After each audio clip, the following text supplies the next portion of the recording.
Arnoldo Cuellar, buenas tardes. Hola, qué gusto estar aquí de regreso después de una ausencia de una semana. Así Saludos, es, Arturo, siempre.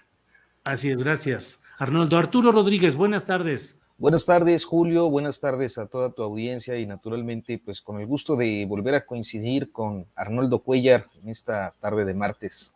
Sí, nos abandona Arturo porque ahora como anda ahí de superstar presentando denuncias y compareciendo ante la Fiscalía del Estado de Guanajuato y demás, pues ya, ¿cómo te ha ido en todo esto, Arnoldo? Oye, para empezar, tuve suplente de lujo, lo cual me da mucho gusto, el buen Jorge, más bien yo soy su suplente, eventualmente. Y la otra es que pues ante la Fiscalía Estatal y la Federal, porque vamos ahí en dos vías. Está interesante el tema porque ahora la Fiscalía Estatal no quiere soltar el asunto, quiere a fuerza estar dentro de la investigación, investigándose a sí misma, yo creo que más bien con afán de saber cómo se comportan las cosas. Y en la Fiscalía General de la República en dos vías, con una queja interna por haber bateado el asunto aquí la delegación estatal, sí, es la delegación estatal de la Fiscalía, y ante la FEADLE. Yo creo que no debemos dejar que esto se normalice y que cualquier intento de intromisión en las comunicaciones privadas de cualquier ciudadano, no necesariamente los periodistas, pues tenemos que llevarla a estos niveles hasta lograr que ya no seamos el país de los pájaros en el alambre, ¿no? Pues sí, así es. Pues sí, que el espionaje y todo lo que ha sucedido en Guanajuato y en el país en general. Arturo Rodríguez, ¿qué te parece si empezamos a hablar sobre un tema muy específico que está en la discusión con los detalles propios de las noticias de cada momento, pero que en lo general creo que se puede englobar en la pregunta que podemos hacernos en esta mesa? ¿Qué hacer con el INE y con el Tribunal Electoral? ¿Qué sucede? ¿Qué está sucediendo en este tema? ¿Y hacia dónde podríamos ir, Arturo? Bueno, como sabemos, particularmente el Tribunal Electoral ha sufrido una crisis interna que se aplazó. Es una crisis a la que, digamos, se le dio un mejor alito para que a partir del 1 de septiembre, cuando hayan resuelto diferentes asuntos que son pues de primera importancia en tratándose de la elección del pasado 6 de junio, y que entren en funciones ya con los asuntos todos resueltos, la nueva Cámara de Diputados y la nueva legislatura y algunas de las gubernaturas que seguramente estarán resolviendo en estos días, puedan volver a su conflicto y elegir una vez más presidente de este organismo. ¿Qué es lo que creo? Pues que en el caso concreto del Tribunal Electoral hay una integración muy torcida de origen, muy conflictiva también de origen, que nos ha llevado a tener, si no me equivoco, creo que 6 presidentes en 5 años, 6 o 7 presidentes del tribunal,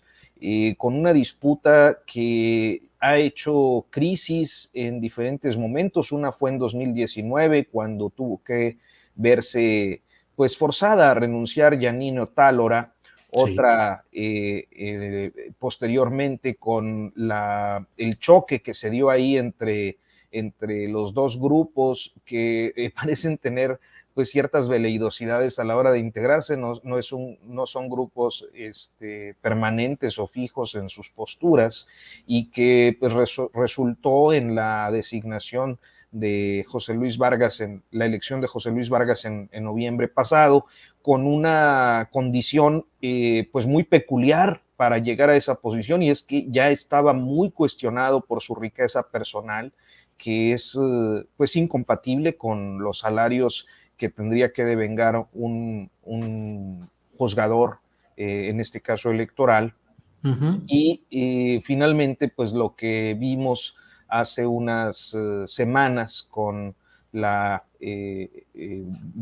destitución que sus pares decidieron, 3 presidencias en un mismo día, luego el retiro de todos, el regreso de de fuentes. Entonces, es una disputa aplazada con un tribunal que, creo yo, nació podrido y seguirá podrido por la misma forma en la que los partidos eligieron a cada uno de los miembros, creo que en ese caso existe una viabilidad, quizás una necesidad para que ciertamente en un órgano colegiado pues tiene que haber diferencias, pero las diferencias tendrían que ser en cuanto a criterios de interpretación política y no en cuanto a disputas por el poder de los recursos y el manejo de la institución, o bien por animadversiones personales. Y en el otro caso, el del INE, me parece que hay un equilibrio más pues consistente, que ciertamente puede ser objeto de polémica, siempre lo es. El árbitro electoral en cada oportunidad pues es cuestionado. Hoy le ha tocado ser cuestionado particularmente por el partido gobernante y por el presidente López Obrador, pero creo que hay otras características ahí distintas que posibilitan tener quizás un mayor grado de confiabilidad por la misma integración del Consejo. Lo que yo creo es que es difícil que pase una reforma electoral. Esa sería la conclusión del comentario, Julio. Gracias, Arturo. Bienvenido, Salvador Frausto, que luego de algunos detalles técnicos como los que traemos todos por estos rumbos, ya está con nosotros aquí Salvador Frausto. Salvador, buenas tardes y bienvenido. Muy buenas tardes, Julio. Muy buenas tardes, Arnoldo. Y a Arturo, aquí andamos. Muy bien, gracias. Salvador, estamos hablando acerca de qué hacer con el Instituto Nacional Electoral y el Tribunal Electoral. Es un primer planteamiento a reserva de que luego vayamos un poquito desmenuzando algunos de los ingredientes de este tema, pero en lo general, ¿cómo ves qué hacer con el INE y con el Tribunal Electoral? Sí, bueno, pues sin duda es un problema latente de la guerra política que vivimos actualmente en el país. Tenemos, por un lado, pues al presidente mostrando una crítica fuerte, incluso diría feroz, contra estos institutos, y por otra parte, pues también vemos a los dados cargados del lado de el INE y del tribunal hacia ciertas decisiones que afectan al polo que comanda el presidente López Obrador. Por un lado está pues aquellas sanciones que recordaremos contra, que tenían que ver contra la elección en Guerrero, la elección en Michoacán, y aquella lista de políticos o de candidatos sancionados, donde la gran mayoría eran de Morena.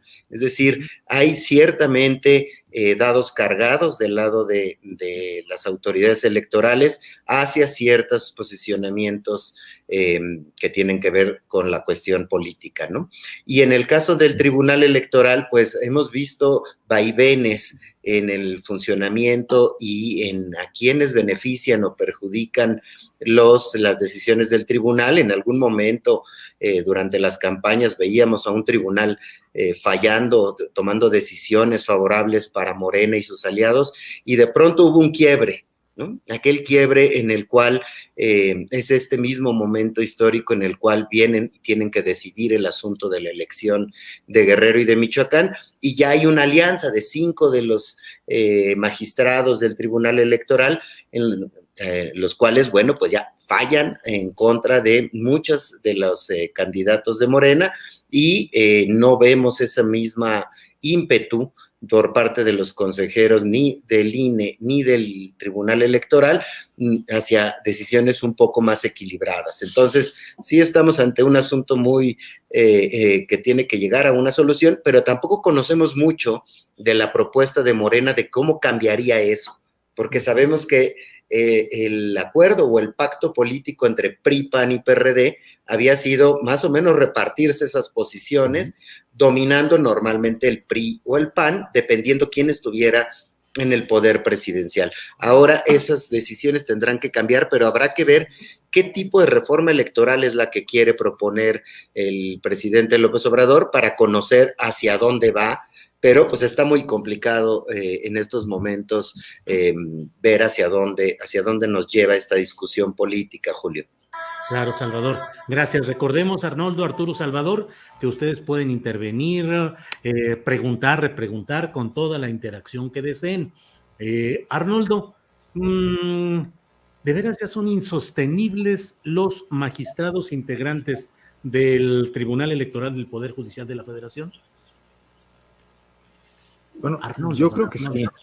sí, definitivamente, y por culpa de su propia incapacidad para procesar sus diferencias, que los ha dejado exhibidos con la muy buena reseña que ya hizo Arturo de esta institución tan poco institucional, ¿no?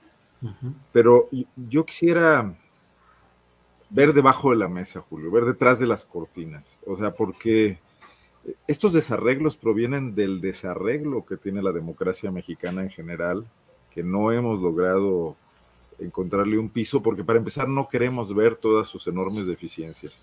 O sea, yo creo que el voto de los mexicanos del 2018 tenía que ver mucho con dos cosas, con una gran inconformidad con el sistema de partidos tal como lo conocíamos, desde luego, o tal como lo conocemos, desde luego que una figura carismática como Andrés Manuel López Obrador logró aglutinar, pero en el fondo lo que hay, dándole el voto a un partido de reciente creación, es un rechazo a los partidos institucionales que se repartieron el poder, que conformaron estos órganos aparentemente neutrales que no lo eran de ninguna manera, que eran susceptibles a los cabildeos de todas las fuerzas políticas, que estaban integrados para abrirse a los cabildeos desde el principio, donde todos los partidos necesitaban ventanillas en el INE y en el Tribunal Electoral para poder litigar sus asuntos, metiéndolos directo en la misma disputa política en la que estaban ellos inmersos y en la disputa al final del día por los recursos de la nación. Y están tocados de muerte, pero lo que pasa es que no tenemos ninguna solución frente a eso, y eso es lo más trágico, ¿no? Porque, bueno, Andrés Manuel los cuestiona fuertemente, sobre todo de palabra, pero requeriría un acuerdo político entre ciertos sectores progresistas, en el sentido no de izquierda o derecha, sino que estuviesen analizando que esto no da para mucho más y que con esas instituciones cojas no vamos a llegar muy lejos y estamos poniendo en peligro de muerte al sistema pacífico de transmisión del poder que tiene este país y que se vino mostrando sus enormes defectos porque estaba permeado por acuerdos políticos que persisten, que consisten básicamente en defender parcelas de poder. Y a eso no son ajenos tampoco los grupos empresariales que de una u otra manera se benefician con la llegada de uno u otro proyecto político, ¿no? Claro. Es el país al que tendríamos que discutir. Digo, el Tribunal Electoral es un pequeño grano, un pequeño tumor en medio de una enfermedad mucho mayor. Y claro que no lo podemos extirpar y podemos sacarlo de ahí, pero eso no va a solucionar lo otro que está ocurriendo, ¿no? Claro. Y que va a presentarnos un escenario pues que no tenemos elementos hoy ni siquiera para prever, por más que yo leo a estos analistas que tratan de hacer futurismo en el 2024, ¿no? Gracias, Arnoldo. Arturo Rodríguez, lo que nos dice Arnoldo. Bueno, y incluso antes de eso, sí. Antes de eso, Julio, en las elecciones estatales que faltan el año próximo, sí, ¿no? Los dos próximos años. Gracias, Arnoldo. Arturo, entre otras cosas está el hecho lo menciona Arnoldo, pues de que se necesitan acuerdos políticos para poder cambiar esta realidad. Y en la historia política mexicana, hacer acuerdos entre partidos o entre grupos políticos o parlamentarios, legislativos, significa luego repartirse otra vez el resultado de esos acuerdos, que sería la designación de esos nuevos magistrados o consejeros. ¿Cómo salir de ese círculo vicioso, Arturo? Pues yo creo que, a ver, me parece, salvo la mejor opinión de ustedes, mis colegas, que el diseño institucional es así. O sea, se eligen este tipo de funcionarios en función de las representaciones políticas que hay en Cámara. Y esto no tiene que ser necesariamente malo, o sea, forma parte de un esquema institucional que ciertamente es perfectible, pero que pues corresponde a los acuerdos que podrían darse en un sistema pluralista democrático de manera muy natural. Yo creo que la gran crítica, el cuestionamiento, inclusive el del presidente López Obrador, que a veces pues simplifica mucho las fórmulas de verbalizar este tipo de cuestiones para facilitar su entendimiento para todos, tiene que ver con que en muchas de estas ocasiones las negociaciones que se daban para elegir a funcionarios electorales, por poner un ejemplo, ya que es el tema del que nos estamos ocupando, implicaban, digamos que prebendas o dádivas o negociaciones pues política y moralmente inadmisibles. Es decir, no era que se negociaran las posiciones en función de perfiles, de profesionalismo, de formación en la carrera judicial, etcétera, de una respetabilidad como juzgadores, como parte de una carrera dedicada justamente a los temas judiciales, sino que correspondían a los arreglos que se daban entre los partidos políticos, muchas veces ajenos al propio funcionamiento institucional, o bien garantizando lealtades y afinidades durante ya el ejercicio de este tipo de órgano, que es lo que vemos con el Tribunal Electoral ahorita. O sea, vemos magistrados electorales cuyo perfil está comprometido precisamente por sus lealtades. O sea, el caso de Rodríguez Mondragón, por ejemplo, que por lo visto fue inadmisible para la presidencia de la República, pues quizás sea también un tanto inadmisible, dado su relación, por ejemplo, con el calderonismo y particularmente con Roberto Gil Suárez, que es uno de los principales litigantes de asuntos electorales de estos tiempos. Entonces, me parece que por ahí está el asunto. O sea, no es que en sí mismo los partidos políticos no debieran ponerse de acuerdo. Claro que deben ponerse de acuerdo, forma parte de una idea pluralista y democrática, pero me parece que el tema está en los cómo. Y eso, bueno, forma parte de un proceso de moralidad en la vida pública que hasta este momento no hemos conocido. Gracias, Arturo. Salvador Frausto, ¿qué hacer en el tema del Instituto Nacional Electoral? ¿De verdad ya son insostenibles esos consejeros? Ha dicho el presidente de la República que todos deben de irse, que es contundente el que no están sirviendo al interés popular. En ello incluye a 4 de los 11 consejeros que acaban de entrar apenas el año pasado y que entraron ya bajo un proceso de, digamos, de coordinación o de acción política derivada del obradorismo, finalmente esos 4, pero ¿ya son insostenibles los consejeros del INE, Salvador Frausto? Sin duda, hacia allá va la intención del presidente López Obrador, hacia buscar salidas para tratar de generar una reforma electoral que cambie las circunstancias, que mueva las piezas del juego.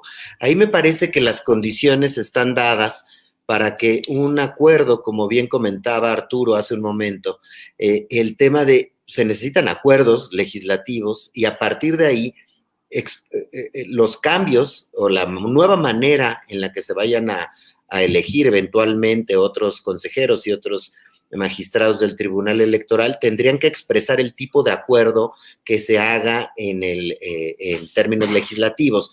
Y ahí yo veo que el Morena y el PRI podrían sacar un acuerdo junto con algunos otros actores para tratar de tener mayoría calificada y generar nuevas reglas del juego. Pero sin duda esto implicaría que habría pues un acuerdo de posiciones dentro de estos organismos a partir de ello. Pero hablando de realpolitik, no digamos no se me ocurre incluso de un modelo ideal, no sé si a Arturo o a Arnoldo se les venga a la mente algo, como en algunos momentos se ha discutido, que instituciones académicas como la UNAM o algunas otras participaran más activamente en el mecanismo de selección de consejeros o de magistrados.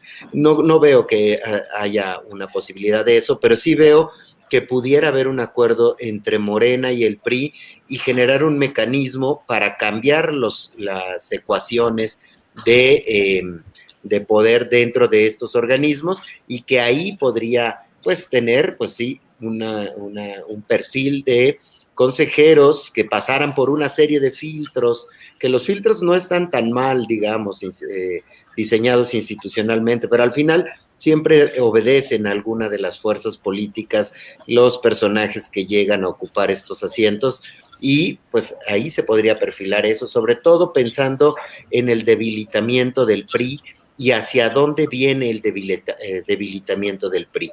Es decir, ya tiene una posición que jugar en la Cámara de Diputados, esa la va a mantener los próximos 3 años, pero el debilitamiento que viene en el PRI en los siguientes 2 años se va a expresar en las elecciones de gobernadores, en la del próximo año, pues de las 6 elecciones, Morena seguramente ganará 4, el PRI seguirá quedándose con las manos vacías y tiene posibilidades de tener algunos triunfos en las elecciones del 2023, en las elecciones de Estado de México y de Coahuila, pero más allá de eso es muy, podemos prever que el PRI sigue yendo hacia la baja, Morena seguirá fortaleciéndose y pues, veo en esos escenarios al PRI acercándose cada vez más a Morena y por ahí podría obtenerse la mayoría calificada ante una circunstancia que para la coalición gobernante ya es insostenible, es decir, mantener hacia el 24 el esquema del INE y de esos consejeros y el esquema de los magistrados del Tribunal Electoral ya no va a poder ser sostenible si es que nos atenemos al discurso del presidente y al discurso de los dirigentes de Morena. Gracias. ¿Con quién continúo? Que ya me hice un poquito de bolas. Sigue Arnoldo, ¿es quien sigue? Arnoldo, Sí, Arnoldo. me fui y regresé. Sí, te fuiste y regresaste y me sacaste de balance. Pero Arnoldo, ¿cómo ves pues este tema? ¿Cómo constituir un nuevo poder electoral? El Tribunal Electoral del Poder Judicial pertenece pues formalmente al Poder Judicial de la Federación, pero dice el presidente, que le ha dicho el propio ministro Saldívar, pues que no hay manera de, digamos, de meter correcciones, que es virtualmente un espacio pues con autonomía dentro del propio Poder Judicial de la Federación. El INE pues es un organismo autónomo, pero ¿cómo formar un poder electoral confiable para los mexicanos y que no esté teñido de los intereses partidistas y el reparto de cuotas, reparto de pastel, que si en este caso se cumple lo que nos dice Salvador Frausto, pues va a ser entre Morena y PRI, y supongo que el Verde y el Partido del Trabajo, entre otros grupos? Que no es más que poner un diablito y que no va a resolver nada, ¿no? Mira, haría falta 2 cosas entre las fuerzas políticas que no veo por ningún lado, Julio, así que mi diagnóstico es totalmente el de alguien utópico, ¿no? Haría falta generosidad para incluso estar dispuesto a renunciar a ese botín, al poder como botín. El poder nos va a desaparecer y ellos, siendo los únicos instrumentos que hay para el ejercicio de representación social, van a seguir ahí, pero tendrían que bajarle 2 rayitas al tema del cheque, de la prebenda, del manejo presupuestal, del entre a todo lo que se pueda, ¿no? Y la otra sería un ejercicio de realidad mínimo, porque estamos a 2 pasos de que este sistema truene por las situaciones más inesperadas. López Obrador es un populista moderado, demócrata, con todo lo que sus enemigos le pueden ver, es un individuo bastante autocontenido, pero puede haber otros que no lo sean así, y lo hemos visto en otras naciones. No tenemos el patrimonio de la estabilidad política. El PRI nos hizo creer que aquí no pasaba nada y que todo se podía resolver y negociar en la mesa y maicear a unos y a otros, y ese modelo se está agotando definitivamente. Si la gente está harta de 2 cosas básicamente, la desigualdad, que ahí está, y la marcan más ahora las condiciones que hemos vivido en estos últimos tiempos. Y 2, la corrupción. Y la corrupción es el tema de que tú ves pasar a individuos que hace 3 o 4 años tenían un Tsuru y hoy tienen una camioneta europea de 2 millones de pesos y están en todas las ciudades del país. Y unos son producto de negocios ilegales de algún tipo o de otro tipo, como puede ser el manejo del presupuesto público. Y eso va a ser crisis, Julio, está haciendo crisis, no nos están representando ya estos individuos. Entonces, ¿qué pase con el INE? ¿Qué pase con el tribunal? Les podemos dar oxígeno, les podemos poner un respirador.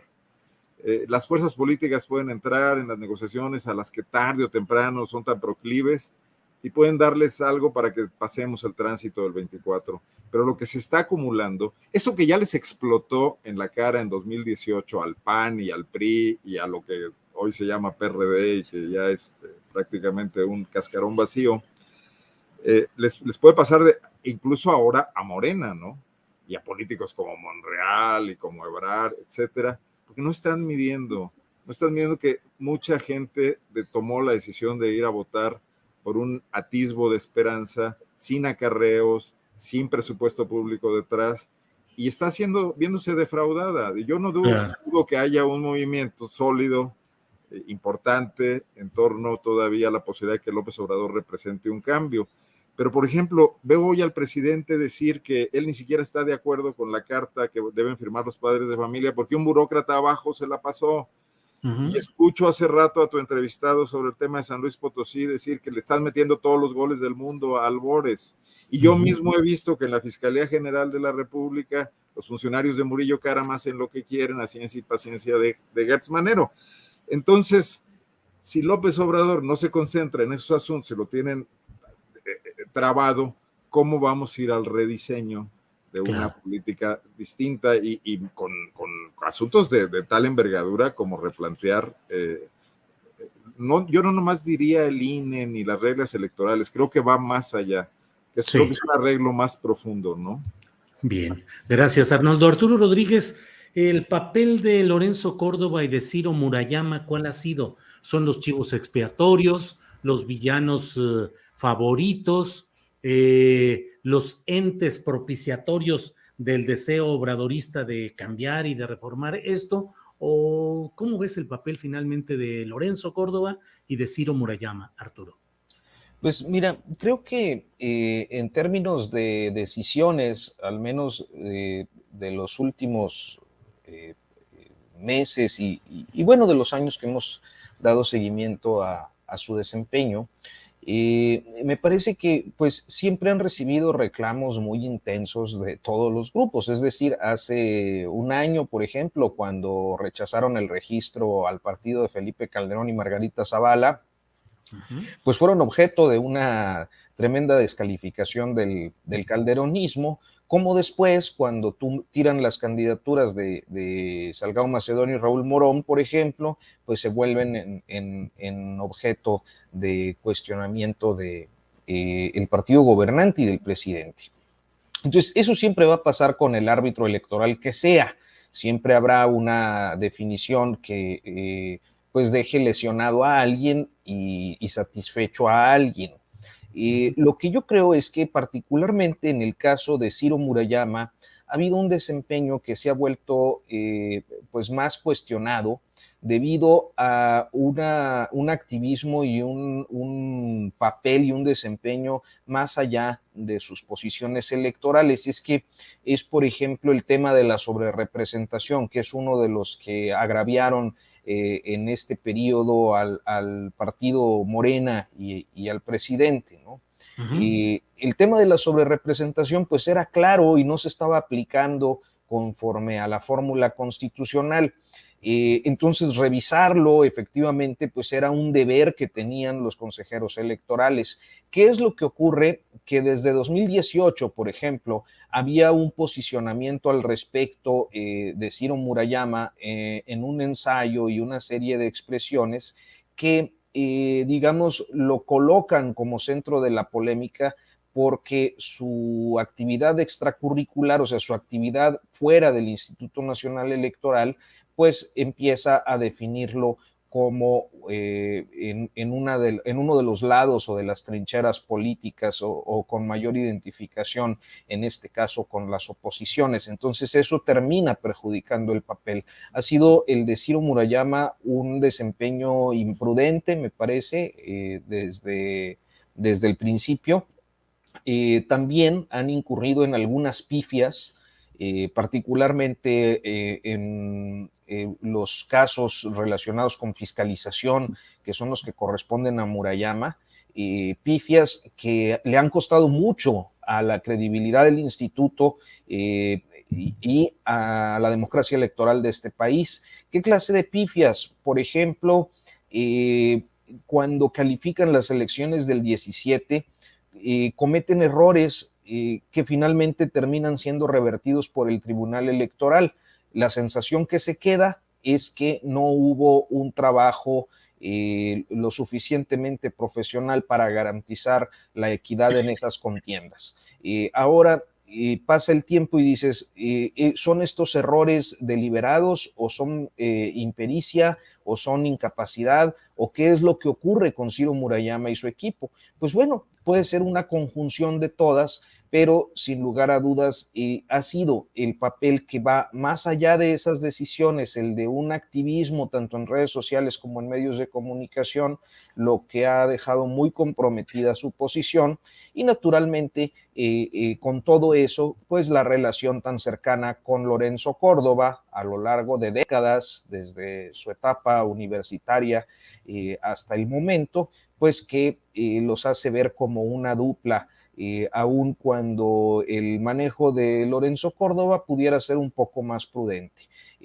Creo que pues eso es lo que yo percibo de este par de consejeros electorales que, hay que decirlo, no deciden todo, o sea, van pues siempre en decisiones colegiadas, inclusive con consejeros electorales que fueron colocados en la actual administración, más identificados con Morena y que sin embargo han votado en el mismo sentido que ellos en algunos de los casos más complejos.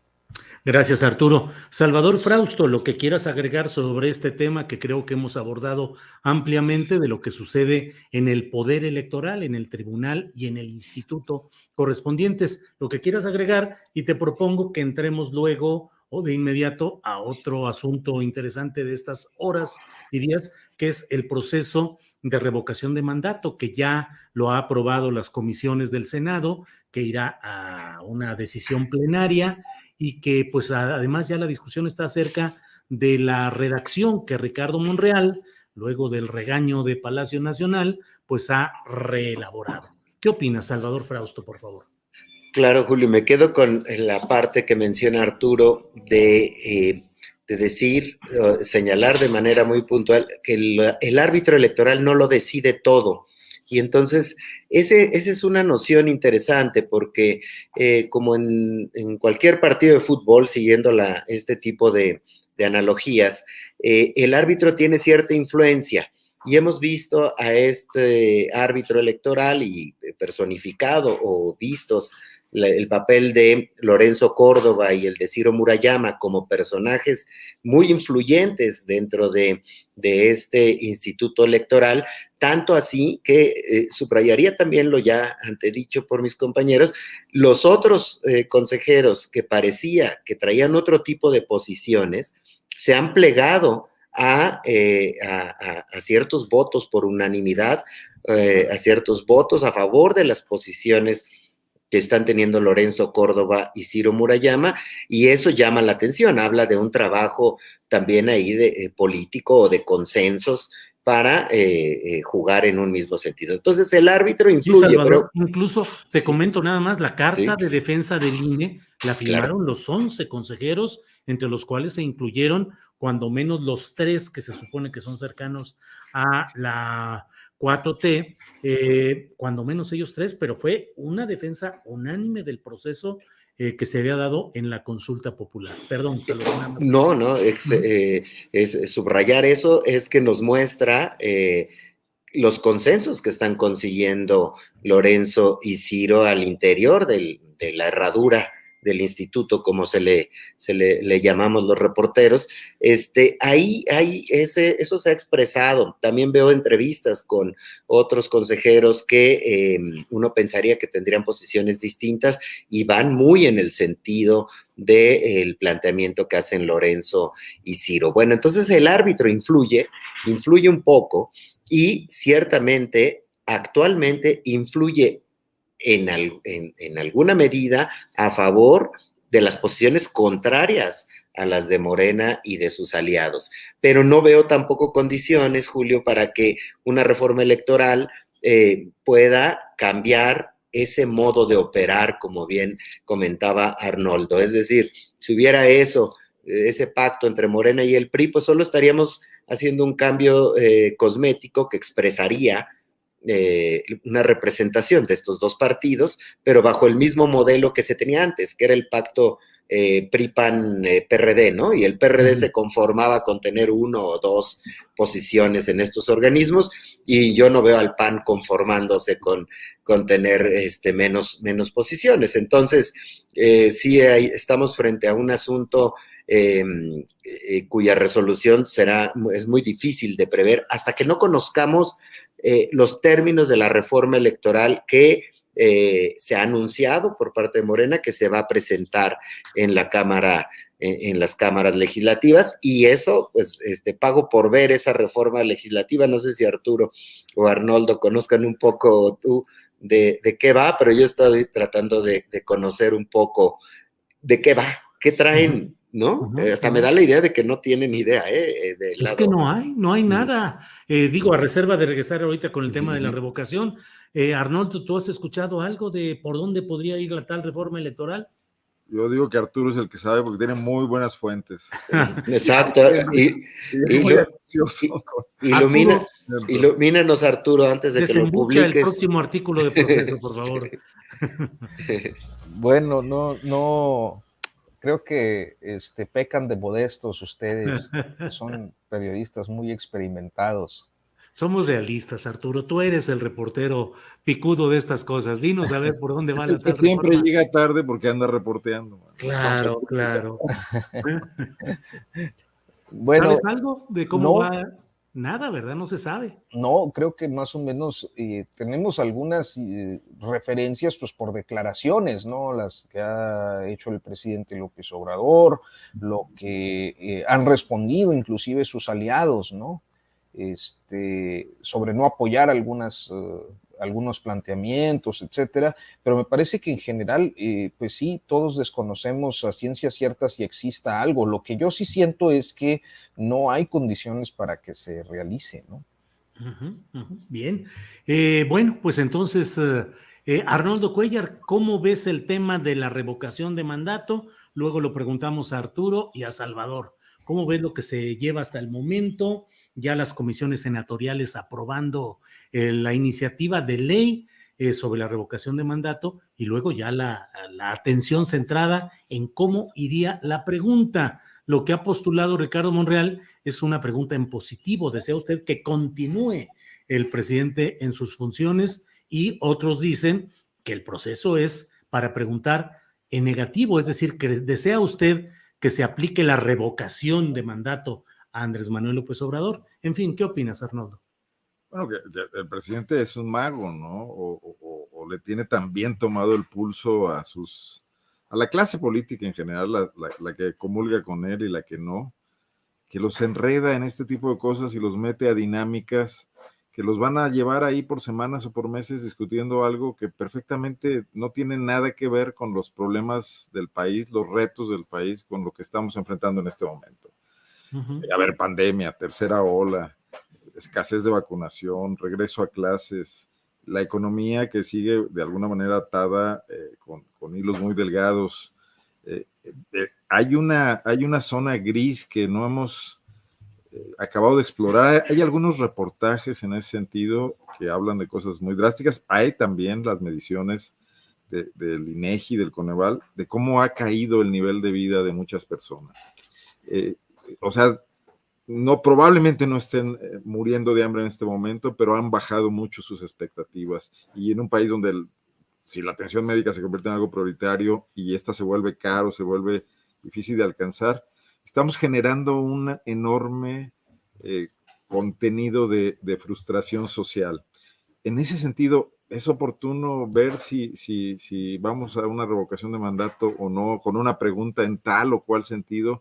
O O sea, el presidente ya nos metió en lo del avión, ya nos metió en la consulta del aeropuerto, que podría haberlo hecho sin eso, ya nos metió también en el anterior tema de los expresidentes, y hoy vamos a esto. Y por ejemplo, la discusión sobre el árbitro electoral, sobre el nuevo acuerdo en las cámaras, sobre la representación proporcional, sobre los plurinominales, si sí o si no, en un sistema que ya evolucionó muchísimo de aquel que diseñó los plurinominales para dárselos a fuerzas políticas que no iban a ganar elecciones. Hoy todos los partidos pueden ganar elecciones. El asunto del dinero público y del dinero no público, y muchas veces de origen oscuro, delictivo en las elecciones, ¿no? Tenemos esos problemas reales y estamos discutiendo un problema no real, construyendo un problema porque el presidente, que sí hizo un plan político para mantenerse vigente, que probablemente lo pensó mucho, pero que lo hizo antes de la pandemia, ¿no? Para ver cómo iba a mantenerse en la elección intermedia y cómo iba a mantener movilizada a su base. Bueno, pues está bien, pero él mismo tendría que tener capacidad para saber que el país que hoy está gobernando es muy distinto de aquel y que no están pasando cosas como él hubiera querido a la velocidad que él hubiera querido. Y que estas recetas de un poco de demagogia política, de propaganda, de movilización artificial, pueden quedar totalmente desfasadas frente a otros reclamos, ¿no? Entonces... Sí. Pues no, yo no quisiera por lo mismo entrar demasiado en si la pregunta está bien o está mal. Me parece que como la hagan va a ser un lío y a mí lo que me parece asombroso es que los partidos sí se enganchen en eso, ¿no? Claro. Arnoldo, gracias. Arturo Rodríguez, se habla pues de que estamos en presencia de ejercicios correspondientes a una nueva fase democrática, que es la democracia participativa, no solo la democracia representativa, elegir representantes, sino participar en estos procesos de consulta. ¿Qué opinas sobre ese postulado que se hace de la democracia participativa con estos ejercicios y en particular el de la revocación de mandato? Bueno, mira, justo no es, o bueno, también es por hacer publicidad, ¿verdad? Perdón. Sí, pero hace poco. Sí. Ahorita pasas a depositar 200 pesos en el chat. Sí, por favor. Y a PopLab también le vamos a pasar ahorita una factura. Sí, una factura. No, hace ya poco MX. publiqué un trabajo, un comentario amplio en YouTube, en Notas sin Pauta, a propósito de la consulta popular del pasado día 1. La cuestión, yo creo que a veces es necesario tomar un poco de distancia de los procesos que están en curso para verlos pues con una dimensión quizás más histórica, y para mí estos ejercicios son auténticamente históricos. Yo sé que hay una polémica muy amplia sobre su realización. A mucha gente pudiera no gustarle la parte que tiene que ver con, en el caso de la consulta popular, la pregunta, en el caso de la revocación de mandato, la oportunidad o la pertinencia de realizarla. Y yo soy de la idea de que puede ser que una u otra sean cuestionables y sean debatibles, como todo en la vida pública, pero de lo que no me queda duda es de que son ejercicios necesarios y que ciertamente nos vamos a encontrar con algunas precariedades, deficiencias, errores, etcétera, pero lo fundamental es que el país vaya avanzando en la consolidación de procesos de participación de democracia directa. Entonces, pero, Arturo, ¿por qué no preguntar cosas útiles? Por ejemplo, que si se queda o se va Gertz Manero, ¿no? Esa sería muy útil en este momento. Pero esa no pasaría constitucionalmente, porque no puede ponerse a discusión en ese caso, porque no. En fin, Arturo. Sí. Yo creo que puede haber muchas cosas útiles, Arnoldo. Yo no sé si quieren, ahorita hablamos de Gertz, porque además es una semana muy importante. Se cumplió un año de aquella semana de escándalos del año pasado. cuando se dieron todas estas filtraciones, etcétera, y no ha pasado gran cosa, pero yo creo que hay muchas cosas útiles. O sea, el país sí tiene que ir avanzando en ejercicios de democracia directa. Yo sé que, insisto, hay a quienes les puede parecer inútil. A mí, por ejemplo, en lo personal, me parece inútil el ejercicio de revocación de mandato con un presidente con una altísima aprobación. O sea, me parecería que hubiera sido un gran ejercicio y hubiera terminado culminado con pues la desaprobación a Enrique Peña Nieto en su 4º año de gobierno. No así en el caso del presidente López Obrador. O sea, creo que es ocioso, pero bueno, eso es lo que yo creo, no es necesariamente lo que puede reflejar pues el conjunto de firmas que, como en el caso de la consulta popular, se realizaron y se recabaron para tratar de impulsar ese proceso que sería reforzado con el posicionamiento presidencial. Sin embargo, me parece que los ejercicios de democracia directa, permítame un segundito, son importantes no solo en estos dos casos, sino también en aquellos que tienen que ver con problemáticas más directas en los ámbitos locales. Situaciones como el agua de Constellation Brands en Baja California, situaciones como el agua que está ahorita también muy presente en la comarca lagunera, con todo un plan que los ambientalistas están rechazando de una manera denodada frente a un proyecto gubernamental donde coincide el presidente López Obrador con el gobernador de Durango panista Rosa Saispuro y el gobernador priista de Coahuila Miguel Ángel Riquelme, frente a ciudadanos que no están de acuerdo con una solución como la que se está dando y que han sido los que han puesto sobre la mesa la contaminación con arsénico en el agua desde hace muchos años. Situaciones que, bueno, pueden presentarse en relación a megaproyectos y a un montón de cosas en los que la democracia directa puede funcionar si está bien regulada. Entonces, a mí me parece que el país tiene que ir avanzando en estos ejercicios, nos gusten o no nos gusten las consultas o los temas estoy de acuerdo en el centro. Yo haciéndole caso a Julio de que interrumpa, porque tú interrumpa. Es muy insistente y no a nadie le hacemos caso. Y bueno, un poco aquí de... Mira, legalización de la marihuana.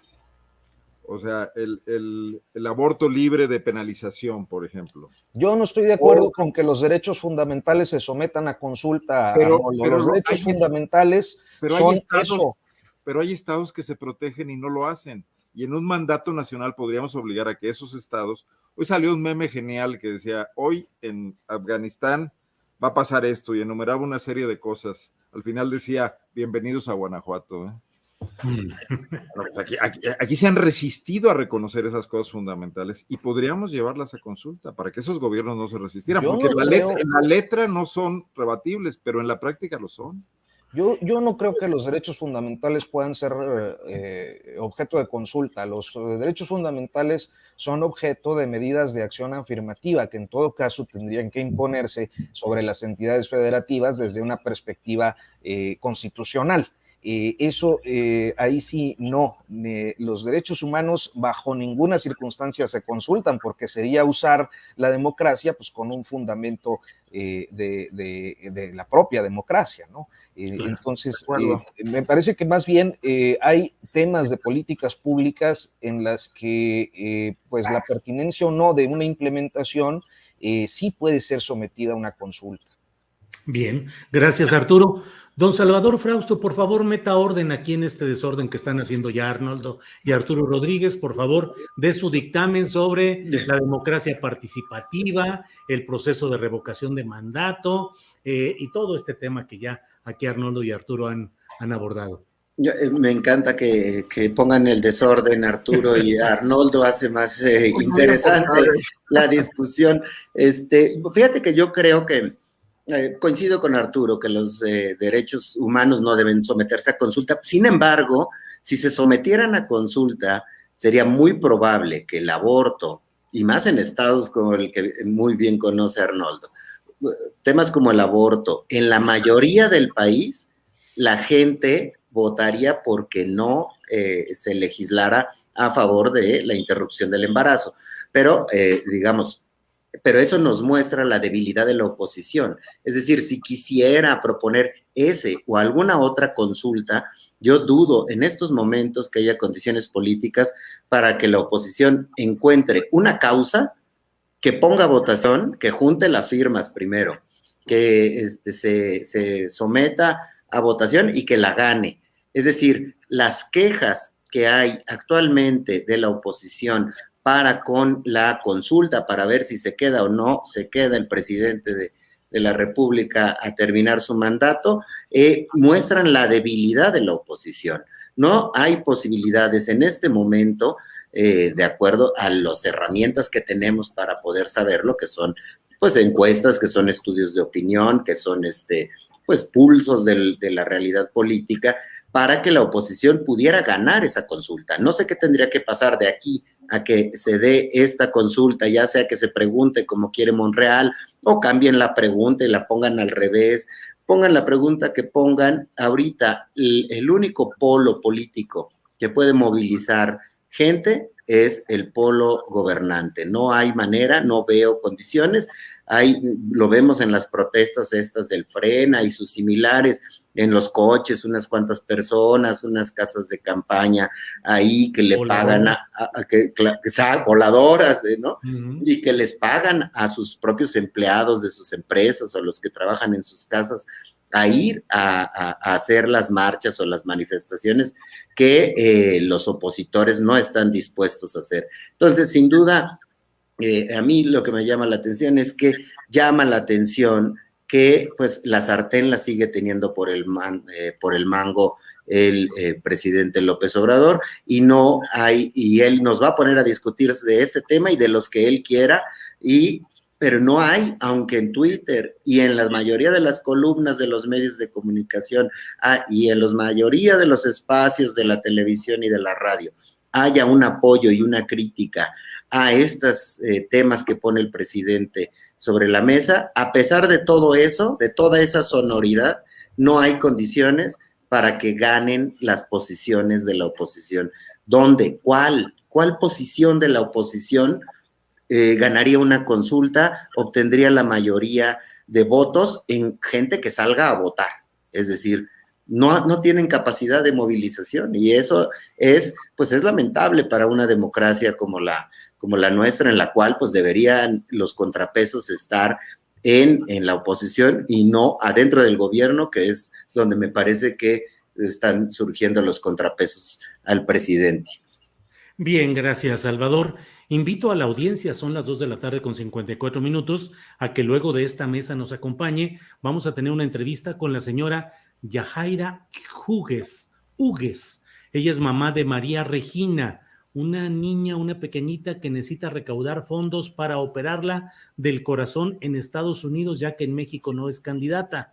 Hemos investigado y verificado los datos para no presentar aquí algo que pudiese resultar equívoco, y efectivamente está este caso que vamos a presentarle y a convocar a la solidaridad económica a quienes deseen para apoyar la posibilidad de esa operación de la niña María Regina. Bueno, pues son las 2:00 ya con 55 minutos. Es la hora de los postrecitos colocados en esta supermesa de los martes. Así es que, Arnoldo Cuellar, lo que quieras comentar, el tema que desees, invitaciones a leer Pop Lab, a que hagamos manifestaciones de apoyo a tu persona afuera de la Fiscalía de Carlos Amarripa, lo que tú desees, Arnoldo. No, el tema del zapotillo, Julio, que toca a Guanajuato y a Jalisco. Claro.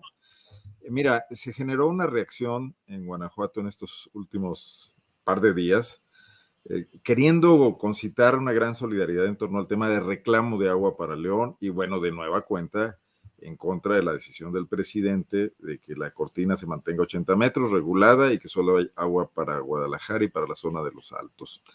Y se convocó a empresarios, en las redes sociales hubo movilización. El gobernador de Guanajuato, el gobernador formal, porque ya sabemos que aquí hay varios poderes fácticos, ayer dio rueda de prensa para decir tibiamente, sin la decisión que requeriría un amago de ese calibre, que podría retenerse el agua que fluye de la presa Solís hacia Chapala y que cruza todo el sur del Bajío guanajuatense. Uh-huh. Bueno, agua que tampoco es de Guanajuato, porque en su mayoría viene de la región de Lerma en el Estado de México, ¿no? Y de una parte de Michoacán. Se represa ahí en Solís, en el sur de Guanajuato, en los municipios de Acámbaro, Jerécuaro y Coroneo. Pero bueno, estamos viendo el principio de estas confrontaciones que se van a agudizar. Ya Arturo mencionaba también lo de la laguna. León, Guanajuato, todo el mundo lo ubica perfectamente bien, tiene una industria tradicional altamente consumidora de agua y altamente contaminante, que es la curtiduría. Y no ha logrado meterla en cintura. En León hay un enorme consumo de agua pirata. Esto ocurre porque las tenerías no quieren reportarle al sistema de agua local todo el agua que ingresa a sus procesos porque les cobra el saneamiento a la hora que la tiran al drenaje. Entonces meten agua de pipas o agua de pozos clandestinos. Y bueno, ahí hay un primer problema. León tiene más agua de la que aparentemente consume formalmente, ¿no? Pero además hay una cantidad enorme de descargas clandestinas hacia arroyos y ríos que envían a Jalisco agua contaminada también, ¿no? Entonces aquí tendríamos que resolver el problema con una política de sustentabilidad. O sea, León tiene agua suficiente si la trata, si la rehúsa, y no generar esta especie de guerra política que ya se está viendo, que además en un matiz político interesante está dividiendo a Diego Sinue con Alfaro, que andaban muy de la mano hasta hace no mucho, formando incluso un grupo de gobernadores del centro occidente, ¿no? Sí. Entonces, me parece interesante lo que va a pasar ahí. Yo no dejo de ver también, López Obrador no ha venido a Guanajuato en visita oficial ni extraoficial prácticamente desde hace un año. Que se está tomando muy en serio que no le hagan caso su sugerencia de hacer cambios en la política de seguridad de Guanajuato, entre ellos la salida de Carlos Amarripa, ¿no? Y que no deja de tener un cierto ánimo. Yo no diría que es una directa represalia, pero que sí está dándoles un poco de castigo al viejo estilo a los panistas de Guanajuato, que en una lucha política, pues que también los panistas la han practicado en su momento, también lo hizo Vicente Fox, ¿no? También Vicente Fox, que es el que formalizó este decreto de uso del agua del Río Verde, también podría verse como que favoreció a Guanajuato por encima de Jalisco en su momento. Todo tiene una historia, ¿no? Incluso lo que está plasmado en decretos, que pueden ser modificables siempre, como ha ocurrido en este país muchas veces. Entonces creo que habrá que estar atentos a esa polémica que tú ya cubriste hoy muy bien con estos defensores de la preservación de los pueblos de los Altos de Jalisco, ¿no? Que amenazaban con ser inundados. Arnoldo, muchas gracias. Arturo Rodríguez, por favor, el tema que quieras proponer, notas sin pauta, columnas en el Heraldo de México, lo que tú desees, Arturo. Pues mira, justamente el sábado publiqué en mi columna del Heraldo que se cumplía un año de una semana que fue particularmente escandalosa, bueno, pues por varios motivos. Uno, que Rosario Robles cumplió a 2 años en prisión. 2, que se filtró el video de las bolsas con dinero por parte de 2 operadores panistas en el Senado de la República, el caso de Lavalle y el caso de Pancho Domínguez, que por cierto dio sus extrainformes, está por terminar su gobierno en el estado de Querétaro. Y criticó a Marco Cortés, oye. Por lo visto, pues tiene ya unos días, porque al parecer, bueno, él ha manifestado su interés de contender por la dirigencia nacional del PAN en contra de lo que se supone será una reelección de Marco Cortés, que aunque no ha confirmado, pues todo parece indicar que por ahí va. También fue la semana en la que, entre otros episodios, se filtró la denuncia de Emilio Lozoya, implicando ahí a 16 personas con diferentes asuntos de corrupción, y un cierre de semana escandalosísimo que fue el tema de el caso de Pío López Obrador y David León con este dinero. Entonces fue una semana muy, muy impactante, que fue una sacudida para las clases políticas de todos los partidos. Entre otros casos, en esos días denunció el presidente López Obrador que el hermano del Diablo, Fernández Carvajal, tenía la concesión del puerto de Veracruz por un siglo. Creo que al último eso fue desestimado. Fue también la semana en la que se emitió la sanción a la revista Nexos, que creo que también fue desestimada ya en un tribunal administrativo. Entonces, bueno, fue una semana muy intensa, de la que, sin embargo, ha pasado muy poco. Es decir, salvo la detención de Lavalle, que todavía no llega ni a su audiencia intermedia, el caso de Lozoya Austin no ha tenido un avance significativo. Ahora vemos que está intentando aplazar sus audiencias una vez más. Estamos muy lejos de definiciones judiciales. Lo más avanzado fue esto de Lavalle y la cuestión ahí con Alonso Ancira, que terminó en un arreglo en lo oscurito, muy raro, por cierto, que mientras no se dé a conocer, pues pareciera un chantaje, ¿no? Paga lo que queremos, vende tu empresa y te soltamos, y al último ni ha pagado, ni ha vendido la empresa, y el señor ya vive en San Antonio, Texas. Y entonces, y lo de Pío López Obrador, que creo que pues no tendrá mayor consecuencia, entre otras razones por prescripción. Entonces, creo que es interesante ver esta semana, un año de distancia, porque a final de cuentas, y a propósito de esta mención que decía Arnoldo Cuellar sobre el mal desempeño del fiscal Gers Manero, pues lo que sí hemos visto es que se han revelado auténticas falsedades en el expediente del caso, al menos Lozoya, que parece frágil el asunto Rosario Robles hasta este momento.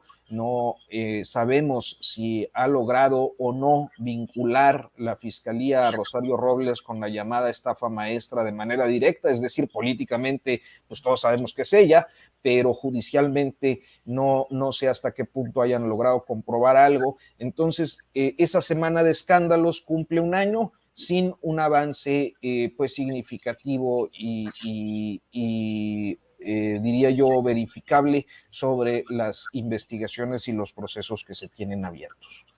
Gracias, Arturo. Salvador Frausto, por favor, para cerrar esta mesa de superperiodistas, la supermesa de los martes. Por favor, Salvador Frausto, de lo que quieras hablar, de los trabajos que diriges como director editorial en MX, lo que tú desees. ¿Qué, Arnoldo? Ya dijeron que es la mesa de los barbones, que tú, es cierto. Tú estás aquí haciendo... Yo soy la excepción porque soy el moderador, pero ustedes sí, adelante. Exacto. Pues solamente brevemente, sí, en MX hemos seguido puntualmente el tema de Gers Manero, que independientemente de fallas, lentitudes e invisibilidad pública, agregaría este elemento, fallas, lentitud e invisibilidad pública, pues ya parece ser insostenible por los tres motivos, es decir, la parsimonia que muestra la Fiscalía General de la República no es saludable para ningún actor político, para el proyecto de López Obrador, porque prometió meter a los corruptos y no caen más que pocos y no están consolidados en sus procedimientos judiciales. Para la oposición, porque, bueno, pues no hay eficacia en la manera de trabajar de este fiscal, que además contrasta con la velocidad o la enjundia de Santiago Nieto, el titular de la UIF, que parece movido, mandando carpetas de investigación, haciendo denuncias. Hay una velocidad tremenda y hay una lentitud y una operación errática dentro de la Fiscalía General de la República. Entonces, me parece que sí, es insostenible qué hacer con este fiscal, que en algún momento lo que se rumoraba era simplemente que a lo mejor era cuidadoso o que era lento. Había quienes maliciosamente atribuían asuntos de la edad. Ahora ya cae en lo sospechoso, es decir, ya es sospechoso que no avancen los casos importantes contra figuras del sexenio anterior particularmente. No avanzan los casos contra Lozoya, se está cayendo a pedazos el caso de Rosario Robles y muchos otros casos. Solo subrayaría eso, Julio, que pues hemos estado ahí siguiendo también en MX. Cabeza de vaca, que hubiese sido... Claro, totalmente, ¿no? O sea, van con un vigor que lucen tímidos, ¿no? Con tanto que hay alrededor de Cabeza de Vaca, luce con muy poco vigor esa fiscalía.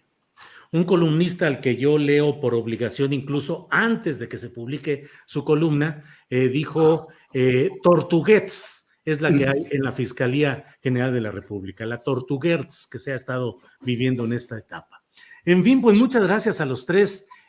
Arnoldo Cuellar, gracias por la participación de hoy. Buenas tardes y aquí seguimos. Gracias por la solidaridad, además. Ahí los mantengo informados. Sí, estamos ahí formados atrás de ti, cuidadosos de lo que sucede por allá, que son, en fin, ahí estamos, Arnoldo. Arturo Rodríguez, gracias y buenas tardes. Hombre, muchas gracias, Julio, muchas gracias a mis colegas Arnoldo y Salvador. Arnoldo, pues con un abrazote muy solidario hasta allá. Yo sé que traes ahí pues al gobierno y también en el ámbito, digamos que informal, al yunque, con toda su inquina por transgredir las leyes presuntamente divinas que intentan imponer en nuestra vida pública. Así que pues te mando un abrazo, mi solidaridad, como siempre. Muchísimas gracias, Arturo. Ya tenemos pendiente una entrevista cuando digas. Sí, señor.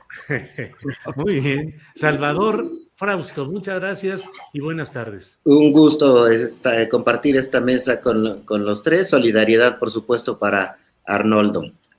Muy bien, pues muchas gracias a los tres. Bueno, yo sí, un pequeño anuncio, sí, perdón, bien, Julio. Vamos a tener una mesa el día de hoy con una organización de periodismo y de apoyo al periodismo, Fundamedios de los Estados Unidos, sobre el tema de ser periodista en México. Y lo interesante es que nos convocan a 3 periodistas del México profundo, pues.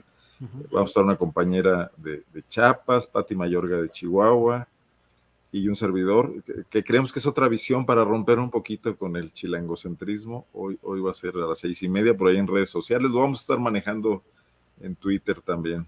¿En qué dirección en las redes sociales? Pues mira, yo creo que Fundamedios, yo lo voy a promover también en mis redes, me imagino que también en las redes de la Alianza de Medios. La compañera de Chiapas es Ángeles del portal Chiapas Paralelo. Entonces, bueno, a ver qué resulta ahí, ¿no? Pero sí me pareció interesante la convocatoria, nada más compartirlo aquí. Muy bien, pues muchas gracias. Bueno, pues muchas gracias a los 3 y pronto nos veremos. Gracias, buenas tardes.